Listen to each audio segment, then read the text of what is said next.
Next topic हम लोग diode discuss करते हैं। Next diode. चलिए, सबसे पहले आपने एक फोर्थ ग्रुप का सबस्ट्रेट लिया, फॉर एग्जांपल सिलिकॉन। इस फोर्थ ग्रुप के सबस्ट्रेट में आपने आयन इम्प्लांटेशन की मदद से एक तरफ थर्ड ग्रुप के एलिमेंट्स को डोप करा। जब आपने थर्ड ग्रुप के एलिमेंट्स को डोप करा तो जो सेमीकंडक्टर फॉर्म हुआ वो हुआ आपका पी टाइप सेमीकंडक्टर।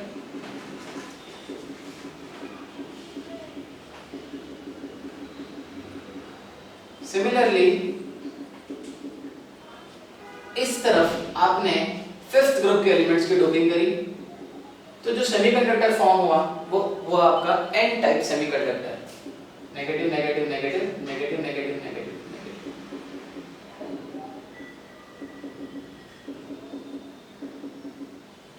यहाँ पे आप देख सकते हैं एक तरफ होल्स का कंसंट्रेशन बहुत ज्यादा है और यहाँ पर होल्स का कंसंट्रेशन बहुत कम। सिमिलरली यहाँ पर इलेक्ट्रॉन्स का कंसंट्रेशन बहुत ज्यादा है और यहाँ पर इलेक्ट्रॉन्स का कंसंट्रेशन बहुत कम। अब ये जो चार्ज कैरियर्स है ये हायर कंसंट्रेशन लेवल से लोअर कंसंट्रेशन लेवल की तरफ मूव करेंगे और इस प्रोसेस को हम बोलते हैं diffusion.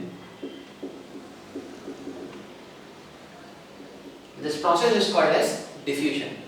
Similarly, holes higher concentration level से lower concentration level की तरफ move करेंगे due to diffusion, and electrons higher concentration level से lower concentration level की तरफ move करेंगे। ये जो holes हैं ये कभी भी अकेले नहीं पाए जाते। इनके साथ में इनका नेगेटिव चार्ज कैरियर यानी कि नेगेटिव आयन साथ में अटैच्ड होता है और इस कंप्लीट बॉन्ड को कहा जाता है आयनिक बॉन्ड। सिमिलरली यहाँ पर भी इलेक्ट्रॉन्स अकेले नहीं होते, इनके साथ में इसका आयन साथ में अटैच्ड होता है और वो होता है इसका पॉजिटिव आयन। उन आयंस को हम इस फिगर में कभी भी शो नहीं करते पर बाय डिफॉल्ट वो आयंस प्रेजेंट होते हैं। ये जो आयंस होते हैं ये इमोबाइल होते हैं। तो जब होल हायर कंसंट्रेशन लेवल से लोअर कंसंट्रेशन लेवल की तरफ मूव करेगा तो यहाँ पे जाके तो होल रिकम्बाइन हो जाएगा, पर जब होल अपनी जगह छोड़ेगा तो यहाँ पर एक नेगेटिव आयन बन जाएगा।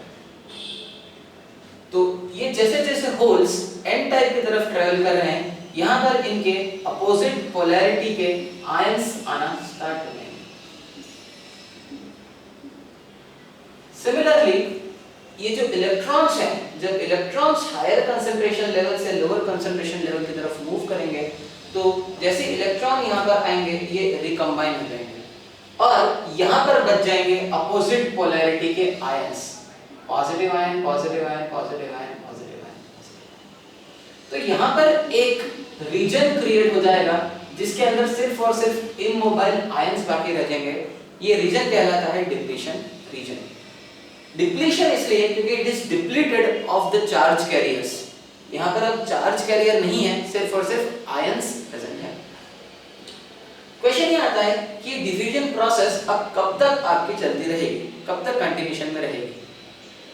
तो आप देख सकते हैं एक इलेक्ट्रिक फील्ड जनरेट होती है जो कि पॉजिटिव चार्ज से नेगेटिव चार्ज की तरफ मूव करती है। ये एक बहुत सारे पॉजिटिव चार्ज मिला के यहाँ पर एक इलेक्ट्रिक फील्ड क्रिएट करेंगे। इस इलेक्ट्रिक फील्ड को बोलेंगे हम E1 और ये बहुत सारे नेगेटिव चार्ज मिला के यहाँ पर एक नेगेटिव चार्ज क्रिएट करेंगे। ये इलेक्ट्रिक फील्ड इस पॉजिटिव चार्ज से इस नेगेटिव चार्ज की तरफ मूव करेगी। सिमिलरली एक और इलेक्ट्रिक फील्ड प्रोड्यूस होगी ड्यू टू डिप्लीशन लेयर। ये रहे पॉजिटिव चार्ज और ये रहे नेगेटिव चार्ज। इस पॉजिटिव चार्ज से इस नेगेटिव चार्ज की तरफ जो फील्ड मूव करेगी उस फील्ड को हम नाम दे देते हैं E2। ये डिफ्यूजन प्रोसेस तब तक चलती रहेगी जब तक E1 और E2 दोनों इलेक्ट्रिक फील्ड बराबर नहीं हो जाते। जैसे ही E1 और E2 दोनों बराबर हो जाएंगे आपकी डिफ्यूजन प्रोसेस ऑकर होना बंद हो जाएगा और उस जो स्ट्रक्चर फॉर्म होगा उस स्ट्रक्चर को हम बोलेंगे diode. It is a complete diode.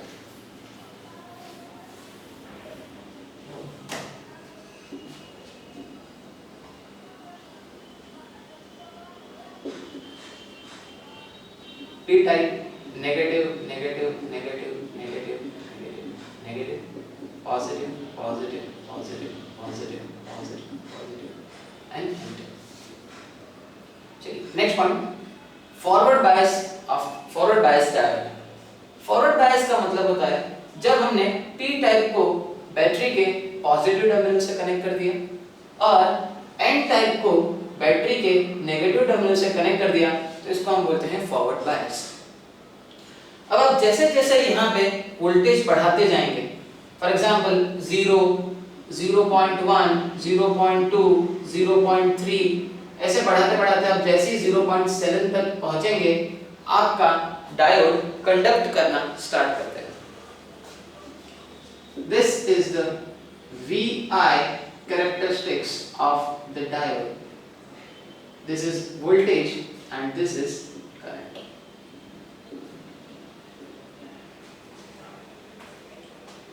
Question ये आता है कि आपका डायोड 0.7 वोल्ट पर ही क्यों कंडक्ट कर रहा है। आप देख सकते हैं जैसे ही आपने 0 से लेके 0.1 करा, तो जो बैटरी है वो बेसिकली p टाइप के अंदर होल्स को सप्लाई करेगी और n टाइप के अंदर इलेक्ट्रॉन्स को सप्लाई करेगी। जैसे ही आप 0.7 वोल्ट तक पहुंचते हैं आइडियल केस में, तो यहाँ पर sufficient number of holes excess में आ जाते हैं और यहाँ पर sufficient number of electrons create हो जाते हैं। ये जो एक्स्ट्रा होल्स और एक्स्ट्रा इलेक्ट्रॉन बैटरी ने दिए हैं, इस वजह से जो इवन इलेक्ट्रिक फील्ड है, उस इवन इलेक्ट्रिक फील्ड की वैल्यू बढ़ जाती है as compare to E2 electric field. मतलब जैसे ही आप 0.7 वोल्ट रीच करते हो, आप ऐसा बोल सकते हो E1 is now not equals to E2। अगर E1 और E2 बराबर नहीं है, तो डिफ्यूजन प्रोसेस की वजह से वापस होल्स इस तरफ ट्रैवल करेंगे और आपके जो इलेक्ट्रॉन्स हैं वो इस तरफ ट्रैवल करेंगे। आइडियली हम कहते हैं जिस डायरेक्शन में होल्स का फ्लो होता है, उसी डायरेक्शन में करंट कंस्टिट्यूट होता है। इस वजह से आपका डायोड 0.7 वोल्ट पे कंडक्ट करना स्टार्ट कर देता है। फॉरवर्ड बायस के केस में अगर अपन डायोड की इक्वेशन की बात करें, तो this is the equation of the diode, I equals to I0 into e to the power v upon eta Vt minus 1. This is the equation of diode. यहाँ पर I is the major current, इसको बोलते हैं forward current in case of diode, और वो जो current है वो ये डिफ्यूजन करंट ही है। I0 is called as reverse saturation current।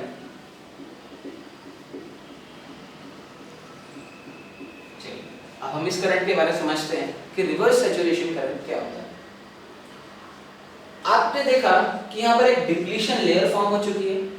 इस डिप्लीशन लेयर के कारण इस प्लस से इस माइनस की तरफ एक इलेक्ट्रिक फील्ड प्रोड्यूस होती है जिसका नाम है E2।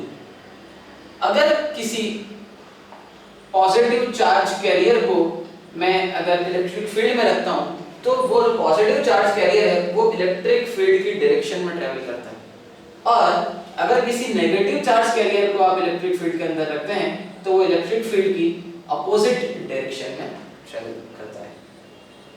आप देख सकते हैं ये एक एन टाइप सेमीकंडक्टर है। इस सेमीकंडक्टर के अंदर मेजॉरिटी इलेक्ट्रॉन्स की होगी, पर माइनॉरिटी चार्ज कैरियर्स भी यहाँ पर एग्जिस्ट करेंगे।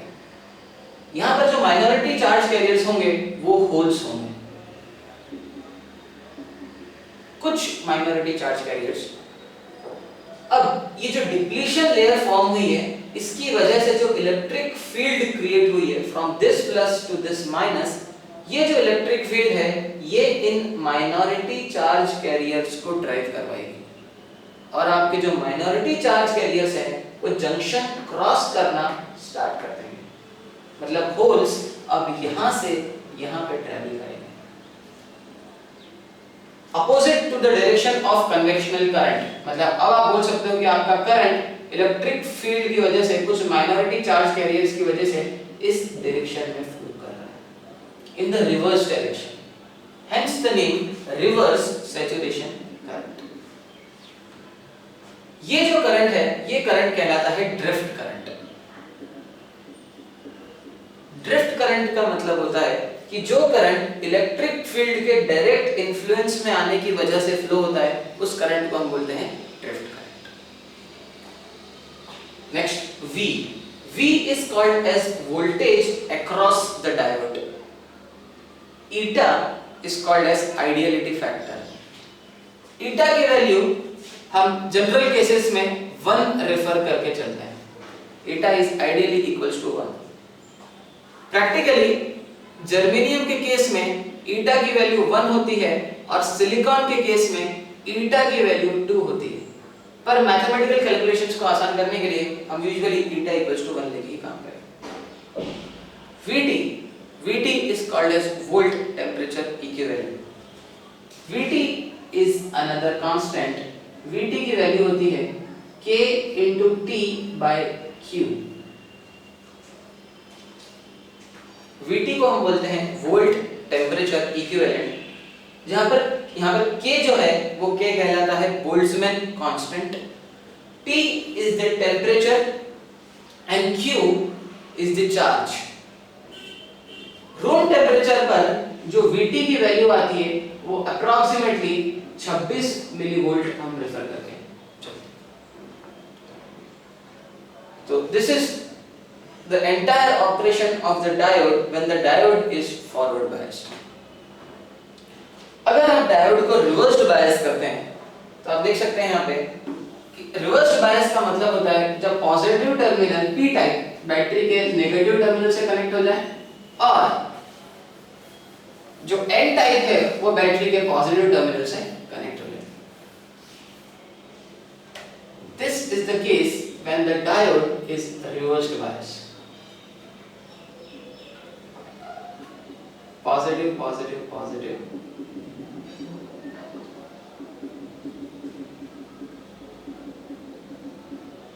यहाँ पे डिप्लीशन लेयर है,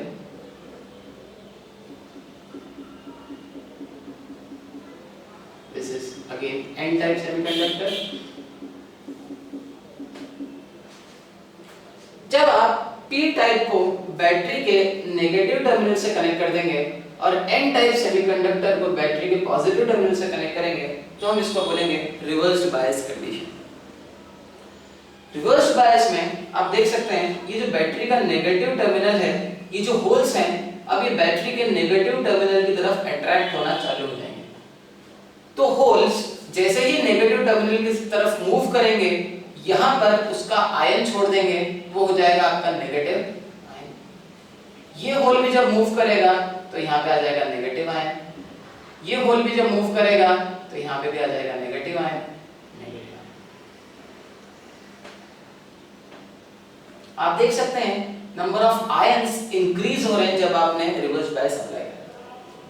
सिमिलरली जब ये नेगेटिव वैल्यू, ये नेगेटिव इलेक्ट्रॉन इस पॉजिटिव टर्मिनल, इस पॉजिटिव बैटरी की तरफ मूव करेगा तो यहाँ पर जो आयन बाकी रहेगा वो हो जाएंगे सारे positive ion, positive ion, positive ion, positive ion, positive ion and positive ion. तो आप यहाँ पे देख सकते हैं जैसे ही आप रिवर्स्ड बायस अप्लाई करेंगे तो डिप्लीशन लेयर की विड्थ इंक्रीज होना स्टार्ट हो जाएगी, क्योंकि नंबर ऑफ आयंस जो है उसके अंदर इंक्रीज हो रहा है। जैसे जैसे नंबर ऑफ आयंस इंक्रीज होते जाते हैं, इस इलेक्ट्रिक फील्ड के कारण जो माइनॉरिटी चार्ज कैरियर्स हैं वो ज्यादा से ज्यादा मात्रा में जंक्शन को क्रॉस करते हैं, क्योंकि E2 इलेक्ट्रिक फील्ड की वैल्यू अब बढ़ रही है, तो यहाँ पर जो चार्ज कैरियर्स हैं वो बड़ी जल्दी और तेजी से अब जंक्शन को क्रॉस करना स्टार्ट करते हैं। तो आपको रिवर्स्ड बायस में भी करंट फ्लो होता हुआ मिलता है। और एक पॉइंट ऐसा आ जाता है कि जब आप इस वोल्टेज की वैल्यू, रिवर्स्ड बायस वोल्टेज की वैल्यू को इतना बढ़ा देते हैं कि इलेक्ट्रिक फील्ड इतनी स्ट्रांग हो जाती है कि जितने माइनॉरिटी चार्ज कैरियर्स हैं वो सारे के सारे जंक्शन को एक साथ क्रॉस करते हैं, तो आपको heavy amount of current flow, and this heavy current flow is called as breakdown region, VBR। R। Normal diode के केस में इस ब्रेकडाउन को कहा जाता है एवलांच ब्रेकडाउन। और जो एवलांच ब्रेकडाउन है वो बेसिकली इस तरीके से आकर होता है, आप जैसे जैसे रिवर्स्ड बायस बढ़ाते जाते हैं, यहाँ पर कुछ इस इलेक्ट्रिक फील्ड के कारण आपके कुछ बॉन्ड्स टूटना चालू होते हैं। मान लेता हूं एक बॉन्ड टूटा तो आपका एक इलेक्ट्रॉन जनरेट हुआ। ये जो इलेक्ट्रॉन है ये दूसरे बॉन्ड से जाके टकराएगा, यहाँ पर और भी बॉन्ड्स होंगे, कोवेलेंट बॉन्ड्स। ये इलेक्ट्रॉन दूसरे बॉन्ड से जाके टकराएगा और इसके पास इतनी एनर्जी होगी कि ये इस बॉन्ड को वापस से ब्रेक कर देगा। तो आपके दो इलेक्ट्रॉन्स जनरेट होगा, ये जैसे जैसे स्ट्राइक होगा, एक इलेक्ट्रॉन ये रहा और दूसरा इलेक्ट्रॉन ये रहा। ये दो इलेक्ट्रॉन्स फिर से जाके दो अलग अलग बॉन्ड से टकराएंगे, देन अगेन यहां से भी दो इलेक्ट्रॉन, ये भी दो इलेक्ट्रॉन। तो बेसिकली जो एवलांच ब्रेकडाउन है वो यहाँ पर मल्टीप्लिकेटिव प्रोसेस है और वो सिर्फ और सिर्फ हीट की वजह से आकर हो रही है। ठीक है।